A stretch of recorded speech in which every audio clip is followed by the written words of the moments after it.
Hari belumlah beranjak siang ketika Mua bersiap menaklukkan tumpukan batu setinggi 2,5 meter. Mua akan melakukan Fahombo, tradisi lompat batu yang lazim dilakukan oleh pemuda Nias. Ayo, Bang. Kebetulan di beberapa desa-desa di sekeliling ini, desa-desa sekeliling, katakanlah desa Matagus sekeliling ini dipagari dengan pagar batu yang tinggi atau rumpun-rumpun bambu yang sudah ditanam di sana sebagai pagar desa. Tentu untuk memasuki dan untuk keluar dari wilayah pertempuran di desa yang bersangkutan misalnya harus melewati pagar-pagar yang sudah mengelilingi desa ini. Nah, bagaimana bisa kita melewatinya tanpa tangkas untuk melompat batu? Jadi ini katakanlah sebagai tolok ukur, sebagai uji coba kepada pemuda-pemuda untuk dijadikan sebagai tolok untuk melewati pagar-pagar itu nanti.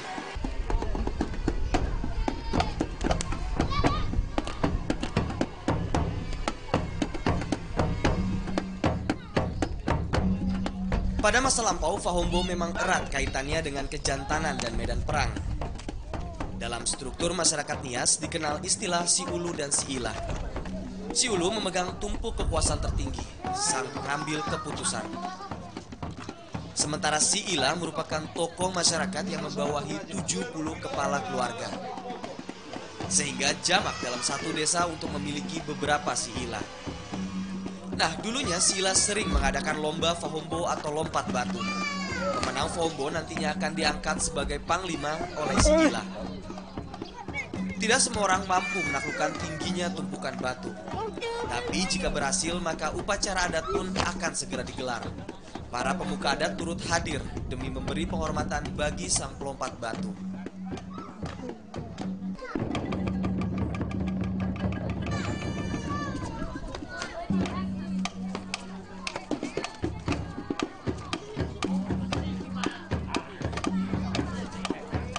Ada lompat batu, maka ada pula tari perang.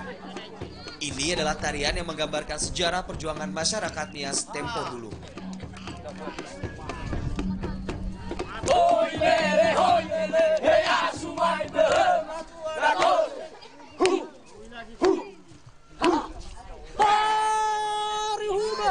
Masih mau dilakukan.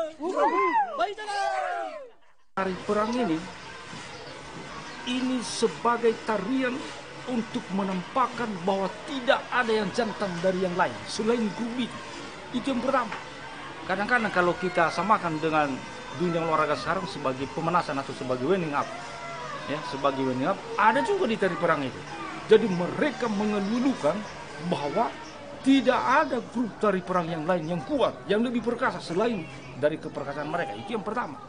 Seterusnya itu akan diteruskan dengan tari, ada namanya itu Faloya Caneke, Ohika Beleu. Nah, itu juga salah satu teknik atau tata teknik untuk mengepung musuh yang ada di depan, kiri dan kanan, dapat terlihat dari tarian mereka itu nanti. Bagaimana cara untuk mengepung musuh sehingga terhalau dia di dalam, sehingga gampang terhalau. Itu dapat kita lihat dari tarian itu. Dalam sebuah peperangan akan selalu dipimpin oleh seorang panglima perang. Seorang panglima yang sudah teruji ketangkasannya melalui Fahombo. Pelompat sendiri, kadang-kadang ada dua. Itu juga salah satu uji coba ketangkasan seorang patrioti sendiri. Bagaimana cara memainkan pedang, bagaimana cara memainkan tombak, bagaimana cara memainkan perisainya itu luar biasa. Sebagai pelengkap atribut peperangan, seorang panglima akan selalu menyematkan sebilah pedang di pinggangnya. Pedang ini dihiasin dengan, ini bukannya sekedar hiasan. Walaupun sekarang pengertian singkat ini hanya sekedar hiasan, sebenarnya dulu tidak. Ini merupakan salah satu tanda atau salah satu pembuktian sampai di mana sudah tingkat keperkasaan seorang patriot. Ini bergantung dari gigi-gigi atau banyaknya gigi yang sudah ditancapkan di raku ini sekarang. Pada biasanya seorang patriot yang sudah lengkap ada 32 biji kiki yang sudah ditancapkan di sini. Walaupun beberapanya ada yang 18 biji, ada yang 24, bahkan ada yang tidak sama sekali.